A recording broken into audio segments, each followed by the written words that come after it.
Okay, this is just a quick little tutorial to help you work your way through the lab. So this lab is very similar to the previous lab. So we try to keep it the same so that you know what you're doing. And what we're going to have you do is just identify the different rocks, just like you did for the igneous rocks in the previous minerals and rocks lab. So you'll need this sedimentary rock chart. And of course, it's useful to go through the pages prior to this lab, because it'll walk you through how to use the sedimentary rock chart, how to use the metamorphic rock chart.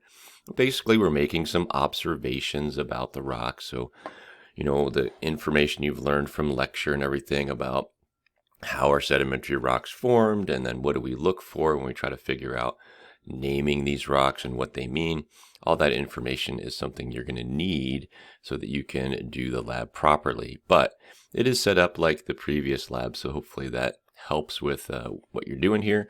So you can see there's said rocks, and we're asking you something about pieces, and then want to know about naming. So you're just going to go through this, like I said, similar to the other one.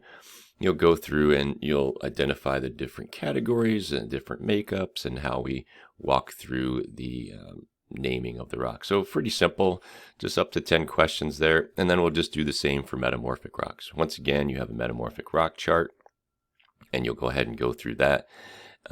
Use that, to help you identify the different types. So once again, making some observations about what you see in the imagery. And of course, those textures, that observations will help you eventually name the rock type, and potentially for metamorphic rocks where those are found. So you can go through all those. And then, like the previous lab, we'll end up with looking at the geologic map. Now I did make a little change here. So one of the maps that shows up in this KMZ file is different, because the one I had wasn't loading very well. So this new one works. And so what you're going to see when you open the KMZ file is you're going to see something like this.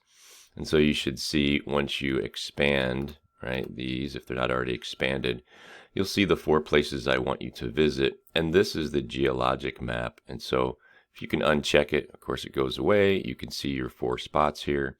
Check it again and it's there. You'll double click the place marks and it'll take you to the location. For this, what you're going to have to do is, to figure out what this green is, you're going to click it, or I lied, you're going to double click it, and it's going to show you a description. It's not going to give you the symbol, which is what I'm asking for in the quiz, but because it's giving you the age and the name, you're going to go to those 4. So what you're going to do for the lab is, as I zip this out of here, you're going to go to the 4 descriptions in the explanation of units and read the descriptions. Whichever one fits this description, that's the symbol that would be used here. And then, of course, this is in the description also, so you'll know what type of rocks are exposed there. And then you want to do that for the next one, right? So double click on our place mark. It'll take you to the location. I'm going to close this one from the previous. And the Black Canyon City is in this tannish stuff. So we're going to click it, and it's going to give us a description. And so same thing, go to your quiz and say, okay, which one of these, 1, 2, 3, 4, matches the description. So go to the explanations, read the descriptions. The one that matches is the symbol that you'd use. And then, of course, the main rock type is also in that explanation, so you can answer that. So that's how that map's going to work, because our other map that was loading extremely slowly or not at all was a problem. So this is the new map we're going to use for locating different rock types. Okay, and then that's it. And then you're done with the lab. So as always, if you have questions, comments, or concerns, please don't hesitate to contact me, and good luck.